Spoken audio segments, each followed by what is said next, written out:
بہت سے علماء فرماتے ہیں اس فرش اعضاء پر آنے کے لیے اپنا ایک ٹارگٹ بنا، بغیر کسی مقصد کے کسی بھی مجلس میں مت جائے کرو۔ آپ جب بھی کسی مجلس میں جائیں، آپ کا کوئی ٹارگٹ ہو، کوئی ہدف ہو، کوئی مقصد ہو، کہ کم سے کم جو آپ کا مقصد ہو وہ یہ کہ میں اس فرش اعضاء پر جاؤں گا تاکہ جو دشمن پروپیگنڈا کر رہے ہیں کہ ان فرش اعضاء سے لوگوں کو دور کرنے کے، میں اس کو توڑ سکوں، میں ان کو نا امید کر سکوں۔ اور دوسرا مقصد یہ ہے کہ خود انسان اپنے لیے خود سازی کا زمینہ فراہم کرے۔ قرآن کی آیت ہے کہ الانسان علی نفسہ بصیرہ، آپ کیا ہو، آپ کے ماں باپ سے، آپ کے محلے کے عالم دین سے، آپ کے انجمن والوں سے، آپ کے دوستوں سے، آپ کے بھائی بہنوں سے زیادہ آپ خود جانتے ہیں کہ آپ کا پوزیشن کیا ہے۔ قرآن کی آیت بہت زبردست ہے، اگر ہم اور آپ اس پہ توجہ کریں کہ ہم اور آپ کتنے پانی میں ہیں، کتنے ہم حق کے ساتھ ہیں، کتنے ہم باوفا ہیں، کتنے ہم باغیرت ہیں، کتنے ہم فاطمی ہیں، کتنے ہم حسینی ہیں، کتنے ہم حیدری ہیں، کتنے ہم مہدوی ہیں، یہ دوسروں سے زیادہ ہم خود جانتے ہیں۔ قرآن کا یہ فرمان الانسان علی نفسہ بصیرہ، وہ دوسروں سے زیادہ جانتا ہے کہ اس نے کتنا گناہ کیا ہے، اس نے کس کی غیبت کی ہے، اس نے کہاں کہاں حسد کی ہے، وہ دوسروں سے زیادہ آپ خود جانتے ہو۔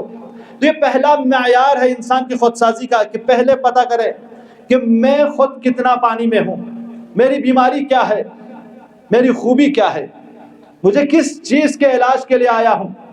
آپ جب بیمار ہو جاتے ہو جوانوں، تو آپ اسپیشلسٹ ڈاکٹر کے پاس جاتے ہو، میڈیکل کے فرسٹ ایئر پڑھنے والے اسٹوڈنٹ کے پاس نہیں جاتے ہو۔ کیوں؟ کیونکہ آپ کو پتا ہے ابھی تو اس کو میڈیکل کے بارے میں کچھ بھی نہیں پتا، ڈاکٹری کے بارے میں، میڈیسنس کے بارے میں ابھی تو اسے کچھ بھی نہیں پتا، میں اگر اس کے پاس جاؤں گا تو میرا علاج صحیح نہیں ہوگا۔ تو آپ جائیں گے ڈاکٹر کے پاس، پہلے اپنی بیماری کو تشخیص دلائیں گے، سر میری بیماری کیا ہے، آنکھ کی بیماری ہے، کان کی بیماری ہے، لنگس کی بیماری ہے، جو بھی بیماری آپ کی ہوگی پہلے تشخیص دیں گے، پھر اس کے بعد اس سے مربوط ڈاکٹر کے پاس آپ جاتے ہو تاکہ وہ بیماری رفع ہو جائے، وہ بیماری ختم ہو جائے، اس کا علاج ہو جائے۔ تو آپ جب فرش اعضاء پر آؤ تو پہلے تشخیص دو آپ خود، کیونکہ آپ کیا ہو قرآن کے معیار کے مطابق آپ خود تشخیص دے سکتے ہو۔ یعنی اتنی صلاحیت قرآن کے تعلیمات کے مطابق انسان کے پاس ہے کہ وہ اپنی صحیح اور غلط، کہ وہ صراط مستقیم پہ ہیں یا صراط غیر مستقیم پہ ہیں، وہ جان سکتا ہے، کہ وہ راہ حق پہ ہے یا راہ باطل پہ ہے، وہ یہ تشخیص دے سکتا ہے، کہ وہ صحیح کر رہا ہے یا غلط کر رہا ہے، اس کی تشخیص آپ کے پاس ہے۔ لیکن آپ جب پتہ کر جائے کہ آپ میں ایک بیماری ہے، کہ مجھ میں یہ بیماری ہے، حسد کی بیماری ہے، غیبت کی بیماری ہے، تہمت کی بیماری ہے، والدین کی بے احترامی کی بیماری ہے، علماء کی توہین کی بیماری ہے، تو جب آپ یہ بیماری تشخیص دے دو تو فرش اعضاء پہ آنا، اس کا معالجہ ڈھونڈ لینا، اس کا علاج ڈھونڈ لینا آپ، چونکہ یہ فرش اعضاء ہے جہاں سے آپ کی ان چیزوں کا علاج ہوگا۔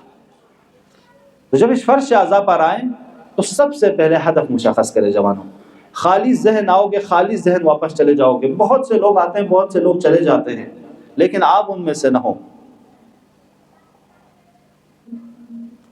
ان فرش اعضاء پر جب آئے ہیں تو ان سے کچھ لے کر جانے کی کوشش کرو، کم سے کم ٹاپک سمجھنے کی کوشش کرو کہ کس ٹاپک پہ یہ خطیب بولنے جا رہا ہے، یہ اس خطیب کی باتیں کس حد تک میرے لیے کام آور ہیں۔ جو باتیں آپ کے کام میں آئے ان کو لکھا کرو، کوٹ کیا کرو۔ قید العلم بالکتابہ، امام جعفر صادق فرماتے ہیں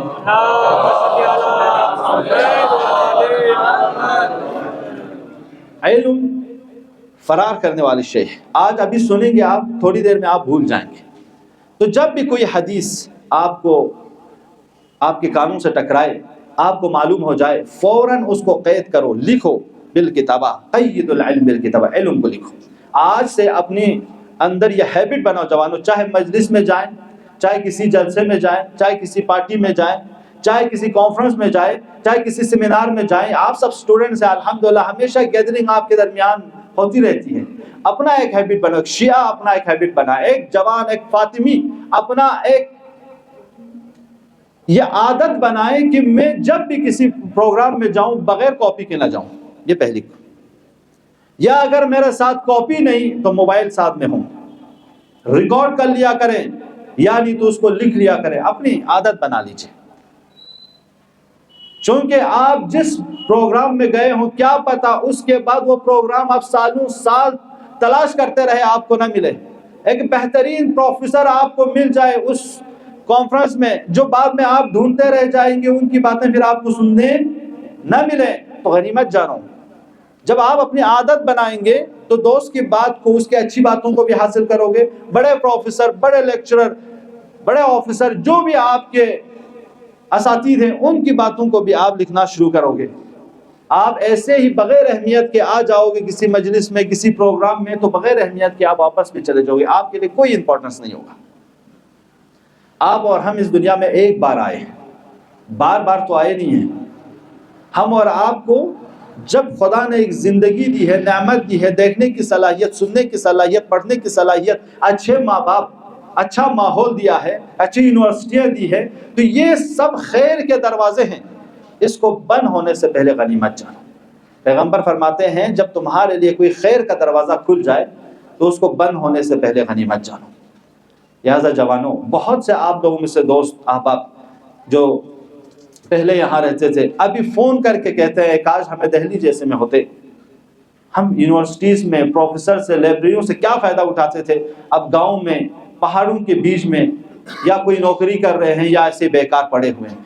اب تمنا کرتے ہیں وہاں جانے کے بعد کہیں ایسا نہ ہو کہ آپ 5 سال کے بعد، 2 سال کے بعد، 3 سال کے بعد واپس جانے کے بعد یہ نہ کہنا بھائی ہم تو 5 سال، 6 سال، 10 سال دہلی میں تھے، آج ہمیں دہلی کے وزیر آباد اور یونیورسٹی کی گلی ہی یاد ہیں، وہاں سے ہم نے کچھ حاصل نہیں کیا، ہمارا ہاتھ خالی ہے. ان میں آپ کا شمار نہ ہو. آپ کے اوپر ماں باپ کی توقع ہے کہ میرا لڑکا وہاں گیا ہے، میری بیٹی وہاں گئی ہے. ماں باپ کو راتوں میں نیند نہیں ہے. جب آپ ماں باپ بنیں گے، بچے آپ سے جدا ہوں گے، تبھی احساس ہوگا. ہمیشہ ماں باپ کو فون کیا کریں. یہی ماں باپ ہے آپ کو جنتی بھی بناتے ہیں، جہنمی بھی بناتے ہیں. ان کی دعائیں ہیں آپ کو کامیاب کریں گے. تو آج اتنی ساری توقعات آپ لے کر آئے ہیں، پھر بھی آپ میں اور ایک ایتھسٹ میں، آپ میں اور ایک غیر مسلمان میں، آپ میں اور ایک مشرک میں فرق نظر نہ آئے، تو آپ خود اپنے آپ سے سوال کیجئے میں کیا ہوں؟ الانسان علی نفسہ بصیرہ. میں کیوں ایسا کر رہا ہوں؟ کیوں مجھ میں اور غیر میں اتنی بھی فرق نہیں ہے؟ پینٹ شرٹ کوٹ پہن کے ٹائی لگا کے وہ بھی آتا ہے، میں بھی جا رہا ہوں. یار مجھ میں اور اس میں کچھ تو ڈیفرنس ہو. یا آپ اکیلے کرو گے، کل آپ کو دیکھ کر آپ کا دوست کرے گا، اس کو دیکھ کر آپ کی دوسرا دوست کرے گا. ایسے ہی یہ اخلاقیات آگے جاتی ہیں. جوانوں، آپ سب جوان ہیں، دوست ہیں، بھائی ہیں. یہ نصیحتیں صرف اس لیے کہ فذکر ان الذکر تنفع المؤمنین، پہلے میرے اپنی نفس کے لیے، پھر دوسرا آپ کے لیے، کہ میں بھی ان چیزوں پہ عمل کر سکوں، آپ لوگ بھی ان چیزوں پہ عمل کریں. یہ حضرت